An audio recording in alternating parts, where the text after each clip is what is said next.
ನಮಸ್ಕಾರ ಸ್ನೇಹಿತರೆ, ನಿಮಗೆಲ್ಲರಿಗೂ VPU ವರ್ಲ್ಡ್ ಚಾನಲ್ಗೆ ಆಧಾರದ ಸ್ವಾಗತ ಸುಸ್ವಾಗತ. ಗೋವಾದಲ್ಲಿ ಒಂದು ಒಳ್ಳೆ ರೆಸಾರ್ಟ್ ಬೇಕು ಅಂದರೆ ಹುಡುಕ್ತಾ ಇರಬೇಕಲ್ಲ, ಎಲ್ಲಿ ಸಿಗುತ್ತೆ ಅಂತೇಳಿ.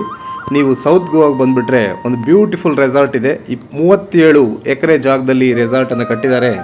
ಈ ರೆಸಾರ್ಟ್ ಹೆಸರು ಝೂರಿ ರೆಸಾರ್ಟ್.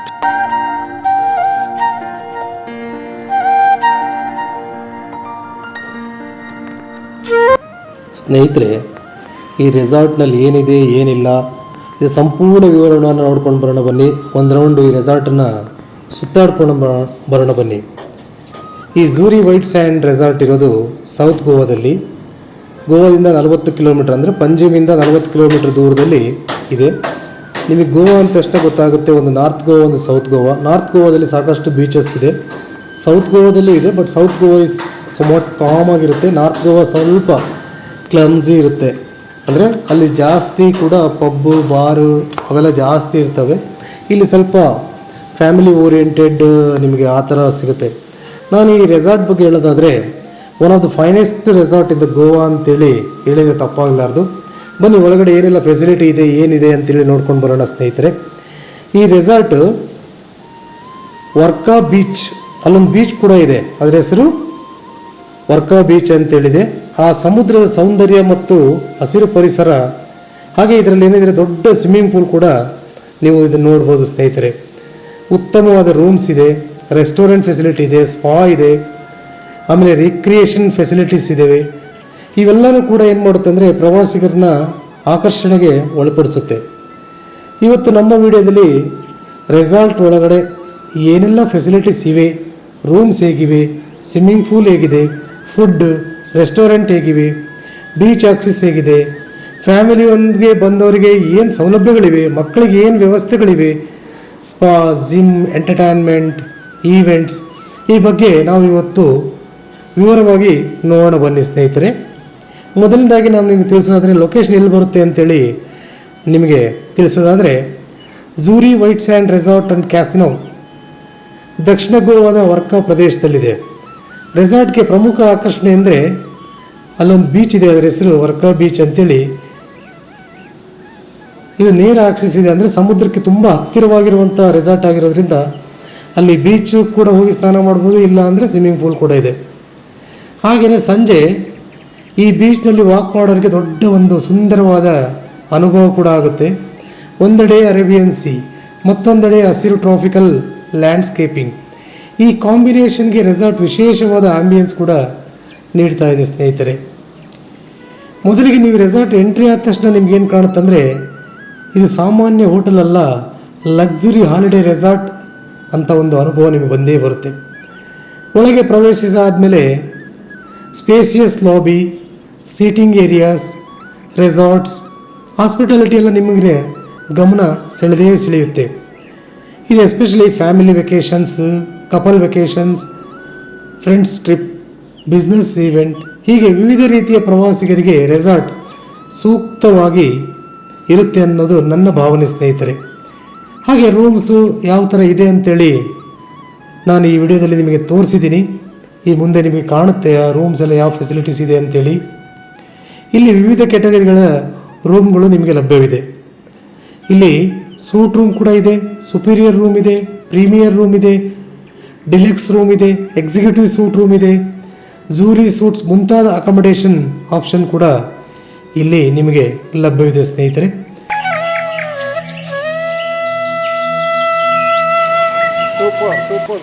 ಅಧಿಕೃತ ಮಾಹಿತಿಯ ಪ್ರಕಾರ ಈ ರೆಸಾರ್ಟ್ನಲ್ಲಿ 154 ರೂಮ್ಸ್ ಮತ್ತು 4 ಎಕ್ಸ್ಕ್ಲೂಸಿವ್ ಸೂಟ್ಸ್ಗಳು ಇವೆ ಸ್ನೇಹಿತರೆ. ಕೆಲವು ರೂಮ್ಸು ಗಾರ್ಡನ್ ವ್ಯೂ ಹೊಂದಿದ್ರೆ, ಕೆಲವು ಪೂಲ್ ವ್ಯೂ ಹೊಂದಿರುತ್ತದೆ. Private balcony, comfortable seating, work desk, television, wifi, tea ಮತ್ತು coffee making facilities, mini bar, electronic safe, premium toiletries ಮುಂತಾದ ಸೌಲಭ್ಯಗಳು ಕೂಡ ಈ ರೂಮ್ನಲ್ಲಿ ನಾವು ಕಾಣ್ಬೋದು. ಸುಪೀರಿಯರ್ ರೂಮ್ ಅಂದರೆ ಯಾವ ಥರ ಇರುತ್ತೆ ಅನ್ನೋದು ನೋಡೋದಾದರೆ, ಸುಪೀರಿಯರ್ ರೂಮ್ ಸುಮಾರು 41 ಸ್ಕ್ವೇರ್ ಮೀಟರ್ ವಿಸ್ತೀರ್ಣ ಹೊಂದಿರುತ್ತೆ. ಗಾರ್ಡನ್ ಮತ್ತು ಟ್ರಾಪಿಕಲ್ ಗ್ರೀನರಿ ವ್ಯೂ ಸಿಗುತ್ತೆ. ಕೆಲವು ಗ್ರೌಂಡ್ ಫ್ಲೋರ್ ರೂಮ್ಗಳಿಂದ ಗಾರ್ಡನ್ಗೆ ಸುಲಭವಾದ ಆಕ್ಸಿಸ್ ಕೂಡ ದೊರೆಯುತ್ತೆ ಸ್ನೇಹಿತರೆ. ಒಂದು ಪೀಸ್ಫುಲ್ ಹಾಲಿಡೇ ಬೇಕೆನ್ನುವರಿಗೆ ಇಂತಹ ರೂಮ್ ಬಹಳ ಅದ್ಭುತವಾಗಿರುತ್ತೆ. ಹಾಗೆ ಪ್ರೀಮಿಯಂ ರೂಮ್ ನೋಡೋದಾದರೆ ಮುಖ್ಯವಾಗಿ ಸ್ವಿಮ್ಮಿಂಗ್ ಪೂಲ್ ವ್ಯೂಗಾಗಿ ವಿಶೇಷವಾಗಿದೆ. ರೂಮ್ನ ಬಾಲ್ಕನಿಯಿಂದ ರೆಸಾರ್ಟ್ಗೆ ದೊಡ್ಡ ಸ್ವಿಮ್ಮಿಂಗ್ ಪೂಲ್ ಕಾಣುವ ರೀತಿಯ ಅಕಾಮಡೇಷನ್ ಇಲ್ಲಿ ನೀವು ಕಾಣ್ಬೋದು. ಪೂಲ್ ಹತ್ತಿರ ರೂಮ್ ಬೇಕೆನ್ನುವರಿಗೆ ಇದು ಉತ್ತಮ ಆಯ್ಕೆ ಕೂಡ ಆಗುತ್ತೆ ಸ್ನೇಹಿತರೆ. ಹಾಗೆ ಡಿಲಕ್ಸ್ ರೂಮ್ ನೋಡೋದಾದರೆ ಇನ್ನಷ್ಟು ಸ್ಪೇಸಿಯಸ್ ಆಗಿದ್ದು ಕಂಫರ್ಟ್ ಮತ್ತು ಲಕ್ಸುರಿ ಹೆಚ್ಚಿನ ಆದ್ಯತೆಯನ್ನು ನೀಡಲಾಗಿದೆ. ಗಾರ್ಡನ್ ಅಥವಾ ಪೂಲ್ ವ್ಯೂ ಇರುವ ರೂಮ್ಸ್ ಕೂಡ ಲಭ್ಯವಿದೆ. ಫ್ಯಾಮಿಲಿ ಸ್ಟೇಗೆ ಕೂಡ ತುಂಬ ಅನುಕೂಲವಾಗಿದೆ. ಯಾರಾದರೂ ಫ್ಯಾಮಿಲಿ ಮಕ್ಕಳು ಎಲ್ಲ ಜೊತೆಗೆ ಹೋದರೆ ತುಂಬ ಬ್ಯೂಟಿಫುಲ್ ಆಗಿರುತ್ತೆ. ಎಕ್ಸಿಕ್ಯೂಟಿವ್ ಸೂಟ್ ಅಥವಾ ಝೂರಿ ಸೂಟ್ ಇನ್ನಷ್ಟು ಲಕ್ಸುರಿ ಎಕ್ಸ್ಪೀರಿಯನ್ಸ್ ಬಯಸುವವರಿಗೆ ಎಕ್ಸಿಕ್ಯೂಟಿವ್ ಸೂಟ್ ಆಗಿರ್ಬೋದು ಅಥವಾ ಝೂರಿ ಸೂಟ್ಗಳಿವೆ, ಅವನ್ನು ತಗೊಂಡ್ರಂತೂ ತುಂಬ ಲಕ್ಸುರಿಯಸ್ ಆಗಿರುತ್ತೆ. ಈ ರೆಸಾರ್ಟ್ನಲ್ಲಿ ಸಾಕಷ್ಟು ಫೆಸಿಲಿಟಿ ಏನಿದೆ. ನಾನು ಒಂದು ರೂಮ್ ಮಾತ್ರ ನಾನು ತಗೊಂಡಿದ್ದು, ಅದನ್ನು ನಿಮಗೆ ತೋರಿಸ್ತಾ ಇದ್ದೀನಿ ಸ್ನೇಹಿತರೆ. ನೀವು ನೋಡಿ ಈ ರೂಮಲ್ಲಿ ಏನೆಲ್ಲ ಫೆಸಿಲಿಟಿ ಇದೆ ಅಂತೇಳಿ ನೀವು ಕಾಣ್ಬೋದು. ಸಾಕಷ್ಟು ಇನ್ಫಾರ್ಮೇಷನನ್ನು ನಾನು ನಿಮಗೆ ಕೊಡ್ತಾ ಹೋಗ್ತೀನಿ. ಹಾಗೆ ಪ್ರೈವೇಟ್ ಬಾರ್ ಕೂಡ ಇದೆ ಇಲ್ಲಿ ಮತ್ತು ಸಾಕಷ್ಟು ಸೌಲಭ್ಯಗಳು ಕೂಡ ಹೊಂದಿದೆ. ಇದು ತುಂಬ ಅಟ್ರಾಕ್ಟಿವ್ ಆದ ಏನಪ್ಪ ಅಂದರೆ ಈ ರೆಸಾರ್ಟ್ದು ಸ್ವಿಮ್ಮಿಂಗ್ ಪೂಲ್, ಭಾಳ ದೊಡ್ಡ ಸ್ವಿಮ್ಮಿಂಗ್ ಪೂಲನ್ನು ಈ ರೆಸಾರ್ಟ್ ಹೊಂದಿದೆ. ಅದರಲ್ಲೂ ಕೂಡ ವಿಶೇಷವಾಗಿ ಬೀಚ್ ಪಕ್ಕನೇ ಇದೆ ಈ ರೆಸಾರ್ಟ್ ಆಗಿರೋದ್ರಿಂದ ನೀವು ಅಲ್ಲಿ ಬೀಚಲ್ಲೂ ಕೂಡ ಸ್ವಿಮ್ ಮಾಡ್ಕೊಬರ್ಬೋದು, ನಂತರ ಇಲ್ಲಿ ಬಂದು ಕೂಡ ಸ್ವಿಮ್ಮಿಂಗ್ ಮಾಡ್ಬೋದು. ಸೊ ಎರಡೂ ರೀತಿಯಲ್ಲಿ ನಿಮಗೆ ಅನುಭವವನ್ನು ಕೊಡುತ್ತೆ. ಇದು ಸಾಮಾನ್ಯವಾಗಿ ರೆಕ್ಟ್ಯಾಂಗ್ಯುಲರ್ ಪೂಲ್ ಅಲ್ಲ, ರೆಸಾರ್ಟ್ನ ಲ್ಯಾಂಡ್ಸ್ಕೇಪ್ ಮೂಲಕ ಇದೊಂಥರ ಉದ್ದವಾಗಿ ಸಾಗುವಂತಹ ಸ್ವಿಮ್ಮಿಂಗ್ ಪೂಲ್ ಮತ್ತು ಮೀನ್ ಡೇರಿಂಗ್ ಪೂಲ್ ಕೂಡ ಇದರ ವಿಶೇಷತೆಯನ್ನು ಹೊಂದಿದೆ ಸ್ನೇಹಿತರೆ. ಪೂಲ್ನಲ್ಲಿ ವಾಟರ್ಫಾಲ್ ಫೀಚರ್ ಇದೆ.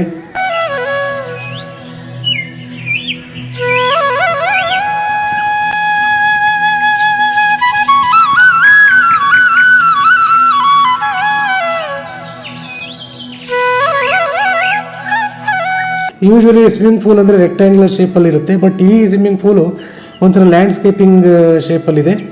ಬಟ್ ಭಾಳ ಚೆನ್ನಾಗಿರುತ್ತೆ. ಅಲ್ಲೆಲ್ಲ ಫೆಸಿಲಿಟೀಸ್ ಕೊಡ್ತಾರೆ ನಿಮಗೆ. ಏನೆಲ್ಲ ನಿಮಗೆ ಅಲ್ಲಿ ನಿಮಗೆ ಗಾರ್ಡ್ ಕೂಡ ಇರ್ತಾರೆ. ಅವರು ಕೂಡ ನಿಮಗೆ ಸ್ವಿಮ್ಮಿಂಗ್ ಏನಾದರೂ ಪ್ರಾಬ್ಲಮ್ ಏನಾದರೂ ಅನಾಹುತ ಆದರೆ ತಕ್ಷಣ ಲೈಫ್ ಗಾರ್ಡ್ ಕೂಡ ಇರ್ತಾರೆ. ಅವರು ಬಂದು ನಿಮ್ಮನ್ನು ರೆಸ್ಕ್ಯೂ ಮಾಡ್ತಾರೆ. ಸೊ ಎಲ್ಲ ಥರದ ಫೆಸಿಲಿಟೀಸ್ ಕೂಡ ಈ ಒಂದು ಸ್ವಿಮ್ಮಿಂಗ್ ಪೂಲಲ್ಲಿ ನಿಮಗೆ ಅವೈಲೇಬಲ್ ಇದೆ ಸ್ನೇಹಿತರೆ. ಯಾರಾದರೂ ಒಂದೆರಡು ದಿನ ಕಳಿತೀವಿ, ನಾವು ಪೀಸ್ಫುಲ್ ಲೈಫ್ನ ಇರಬೇಕು, ನಮಗೆ ಗಡಿಬಿಡಿ ಬೇಡ, ನಾರ್ತ್ ಗೋವಾ ಅಂದರೆ ತುಂಬ ಕ್ಲಂಜಿ ಇರುತ್ತೆ, ತುಂಬ ಗಜಿಬಿಜಿ ಇರುತ್ತೆ, ನನಗೆ ಪೀಸ್ಫುಲ್ಲಾಗಿ ಇರಬೇಕು, ಆ ಒಂದು ಗ್ರೀನ್ರಿ ನೋಡಬೇಕು ಅಂತನ್ನೋರಿಗೆ this is one of the best resort ಅಂತೇಳಿ ಹೇಳ್ಬೋದು ಸ್ನೇಹಿತರೆ. ಮಕ್ಕಳಿಗಂತೂ ಆಟ ಆಡಲಿಕ್ಕಂತೂ ಭಾಳ ಚೆನ್ನಾಗಿರುತ್ತೆ. ಅದು ಎಸ್ಪೆಷಲಿ ನೀವು ಫ್ಯಾಮಿಲಿ ಜೊತೆಗೆ ಹೋದರೆ ಮಕ್ಕಳಿಗಂತೂ ತುಂಬ ಖುಷಿಯಾಗುತ್ತೆ. ಯಾಕಂದರೆ ಅಷ್ಟು ದೊಡ್ಡ ದೊಡ್ಡ ಲಾನ್ಗಳಿವೆ, ಚಿಲ್ಡ್ರನ್ ಪೂಲ್ ಇದೆ, ಕಿಡ್ಸ್ ರೂಮ್ ಇದೆ, ಕಿಡ್ಸ್ ಪಾರ್ಕ್ ಇದೆ, ಹಾಗೆ ಎಲ್ಲ ಫೆಸಿಲಿಟೀಸ್ ಇದೆ. ಮಕ್ಕಳು ನಿಜವಾಗ್ಲೂ ತುಂಬ ಖುಷಿಪಟ್ಟು ಇದನ್ನು ಆಟ ಆಡ್ತಾರೆ. ಪೇರೆಂಟ್ಸ್ ಕೂಡ ತುಂಬ ರಿಲ್ಯಾಕ್ಸ್ ಮೂಡಲ್ಲಿ ಇದನ್ನು ನೋಡ್ಬೋದು. ಮಕ್ಕಳು ಆಟ ಆಡ್ತಾ ಇರೋದನ್ನು ಗಮನಿಸ್ಬೋದು. ಭಾಳ ದೊಡ್ಡ ಗ್ರೀನ್ರಿ ಇರೋದ್ರಿಂದ ಎಲ್ಲೋದ್ರೂ ಕೂಡ ಮಕ್ಕಳು ನಿಮಗೆ ಕಾಣ್ತಾ ಇರ್ತಾರೆ. ಹಾಗಾಗಿ ಇಲ್ಲಿ ಏನು ಸಮಸ್ಯೆ ಇಲ್ಲ. ಮಕ್ಕಳು ತಮ್ಮದೇ ಆದ ಸಮಾಜವನ್ನು ಎಂಜಾಯ್ ಕೂಡ ಮಾಡ್ತಾರೆ ಅಂತೇಳಿ ನನಗನ್ಸುತ್ತೆ ಸ್ನೇಹಿತರೆ. ಹಾಗೆ ನಾನು ಸುಮಾರು ಸಲ ಹೇಳಿದೆ ಬೀಚ್ ಆಕ್ಸಿಸ್ ಕೂಡ ಇದೆ ಅಂತೇಳಿ. ಇದು ಮತ್ತೊಂದು ದೊಡ್ಡ ಅಟ್ರಾಕ್ಷನ್ ಅಂದರೆ ವರ್ಕಾ ಬೀಚ್. ಈ ರೆಸಾರ್ಟ್ ತುಂಬ ಜಸ್ಟ್ ಒಂದು 100 ಮೀಟರ್ ದೂರದಲ್ಲಿ ಆ ಬೀಚ್ ಇದೆ. Just attachment to the particular. ಎಲ್ಲರೂ ಕೂಡ ಸ್ವಿಮ್ಮಿಂಗ್ ಪೂಲಲ್ಲಿ ಭಾಳಷ್ಟು ಎಂಜಾಯ್ ಮಾಡಿದ್ವಿ. ವಿಶೇಷ ಏನಪ್ಪ ಅಂದರೆ ಮೇಲ್ಗಡೆಯಿಂದ ಜಲಪಾತದಲ್ಲಿ ಧುಮುಕೋ ಥರ ನೀರನ್ನು ಬೀಳೋ ಥರ ಸ್ವಿಮ್ಮಿಂಗ್ ಪೂಲಿಗೆ ಬೀಳೋ ಥರ ಮಾಡಿದ್ದಾರೆ. ಅಲ್ಲಿ ನಾವು ನಿಂತ್ಕೊಂಡಾಗ ಏನಾದರೂ ಮೈಕೈ ನೋವಿತ್ತು ಅಂದರೆ ಎಲ್ಲ ಸುಸ್ತು ಹೋಗ್ಬಿಡುತ್ತೆ ಅನ್ನೋದು ನಮ್ಮ ಅನಿಸಿಕೆಯಾಗಿತ್ತು. ಹಾಗಾಗಿ ನಾವು ಸಾಕಷ್ಟು ಮಂದಿ ಅಲ್ಲಿ ಆ ನೀರು ಬೀಳ್ತಾ ಇತ್ತು, ಆ ನೀರು ಬೀಳ್ತಾ ಇರೋದಕ್ಕೆ ನಾವು ಅಲ್ಲಿ ನಿಂತು ಸಾಕಷ್ಟು ಅನುಭವವನ್ನು ಪಡ್ಕೊಂಡ್ವಿ. ಹೀಗೆ ಮಕ್ಕಳಿಗೆ ಕೂಡ ತುಂಬ ಖುಷಿಯಾಗುತ್ತೆ. ದೊಡ್ಡದಾದ lawn, gym, all facilities are having. ಹಾಗಾಗಿ ಹೋಗ್ತಾ ದಾರಿಯಲ್ಲಿ ನೋಡಿ, ನಾವು ಹೋಗ್ಬೇಕಾದ್ರೆ ಸುಮಾರು ಇಲ್ಲಿಂದ ಒಂದು 9-9:30 ಬಿಟ್ವಿ ಅನಿಸುತ್ತೆ. ಅದು ಹೋಗ್ತಾ 11 ಗಂಟೆ ಸುಮಾರು ಹೊತ್ತಿಗೆ ನಾವು ರಾಮನಗರ ವಯ ಹೋಗ್ಬೇಕಾದ್ರೆ ಅಲ್ಲಿ ಎಳ್ನೀರು ಮಾತ್ರ ಭಾಳ ಬ್ಯೂಟಿಫುಲ್ ಆಗಿತ್ತು, ಭಾಳ ಚೆನ್ನಾಗಿತ್ತು, ಭಾಳ ಸ್ವಾದವಾಗಿತ್ತು. ಆ ಎಳ್ನೀರು ತೊಗೊಂಡ್ವಿ. ಹಾಗೆ ಹಣ್ಣುಗಳೆಲ್ಲ ತೊಗೊಂಡ್ವಿ. ಹೀಗೆ ಚೆನ್ನಾಗಿತ್ತು. ಎಲ್ಲ ಸ್ನೇಹಿತರೊಟ್ಟಿಗೆ ಹೋಗಿದ್ದು ಕಳೆದಿದ್ದು ಬಹಳ ಸಂತೋಷವನ್ನು ಉಂಟು ಮಾಡ್ತು. ಬಹಳ ದಿನಗಳ ನಂತರ ಇಂಥದ್ದೊಂದು ರೆಸಾರ್ಟ್ನಲ್ಲಿ ಸ್ನೇಹಿತರೊಟ್ಟಿಗೆ ಕಳೆದಿದ್ದು ನಿಜವಾಗಲೂ ಈ ಅನುಭವವನ್ನು ಹಂಚ್ಕೊಳ್ಳೋದಕ್ಕೆ ನನಗೆ ತುಂಬ ಸಂತೋಷ ಆಗುತ್ತೆ. ಅನುಭವವನ್ನು ಅನುಭವಿಸಿದ್ರೆ ಮಾತ್ರ ಗೊತ್ತಾಗುತ್ತೆ.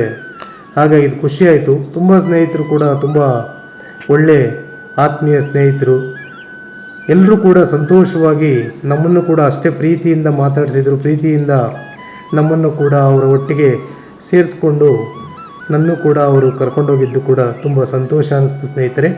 ಅವ್ರಿಗೆ ನಿಜವಾಗ್ಲೂ ನಾನು ಎಷ್ಟು ಥ್ಯಾಂಕ್ಸ್ ಹೇಳಿದರೂ ಸಾಲದು.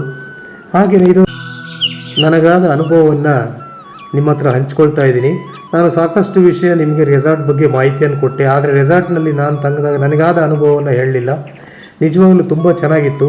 ನಿಮಗೆ ಏನು ಫೆಸಿಲಿಟೀಸ್ ಬೇಕು ಎಲ್ಲ ಥರ ಇದೆ. ಜಿಮ್ ಬೇಕಾ, ವಾಕಿಂಗ್ ಮಾಡಲಿಕ್ಕೆ ಲಾನ್ ಇದೆ, ಜಿಮ್ ಇದೆ, ಸ್ವಿಮ್ಮಿಂಗ್ ಪೂಲ್ ಇದೆ, ಒಳ್ಳೆ ರೆಸ್ಟೋರೆಂಟ್ ಇದೆ, ಎಂಟರ್ಟೈನ್ಮೆಂಟ್ ಇದೆ.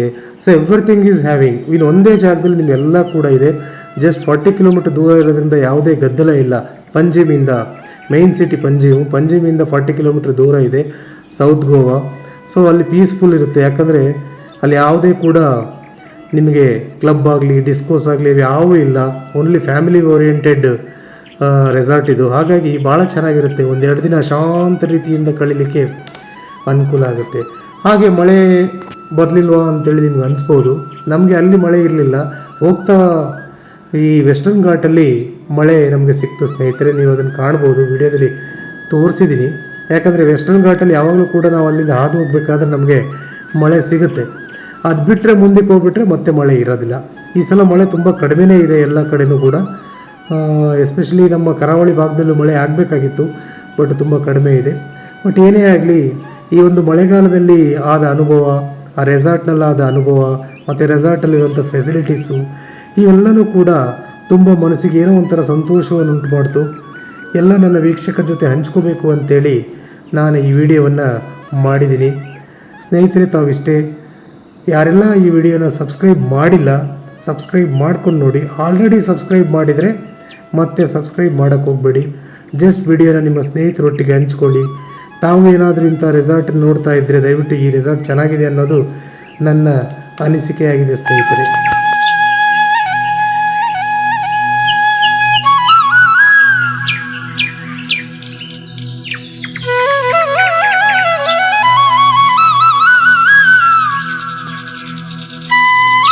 ಪಶ್ಚಿಮ ಘಟ್ಟಗಳಲ್ಲಿ ಒಂದು ಕಡೆ ಮಳೆ ಬಂದಾಗ ನಿಮಗೆ ಏನೂ ಕಾಣಲ್ಲ. ಅಲ್ಲಿ ಹೊಗೆ ಬಿಟ್ಟರೆ ಬೇರೆ ಏನೂ ಕಾಣೋದಿಲ್ಲ, ಆ ಥರ ಇರುತ್ತೆ.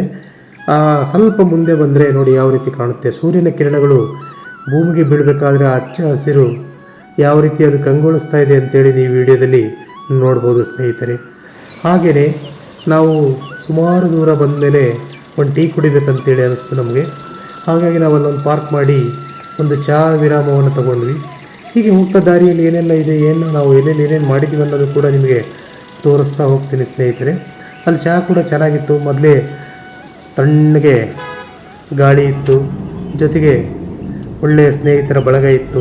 ಒಳ್ಳೆ ಟೀ ಕೊಟ್ಟಿದ್ದ, ಒಳ್ಳೆ ದಪ್ಪ ಹಾಲು ಚೆನ್ನಾಗಿತ್ತು. ಒಂಥರ ಹಾಲಿಗೆ ನೀರು ಮಿಕ್ಸ್ ಮಾಡಿರಲಿಲ್ಲ, ಹಾಗಾಗಿ ಆ ಕಾಫಿ ಸೂಪರಾಗಿತ್ತು. ಮತ್ತು ಅಲ್ಲಿಂದ ಕಾಫಿ ಕುಡಿದು ಹಾಗೆ ನಮ್ಮ ಪಯಣವನ್ನು ಮುಂದುವರಿಸಿದ್ವಿ. ಇದು ನಮ್ಮ ಜೀವನದಲ್ಲಿ ನಡೆದಿರುವಂಥ ಒಂದು ಅನುಭವವನ್ನು ನಿಮ್ಮ ಜೊತೆ ಹಂಚ್ಕೊಳ್ತಾ ಇದ್ದೀನಿ ಸ್ನೇಹಿತರೆ.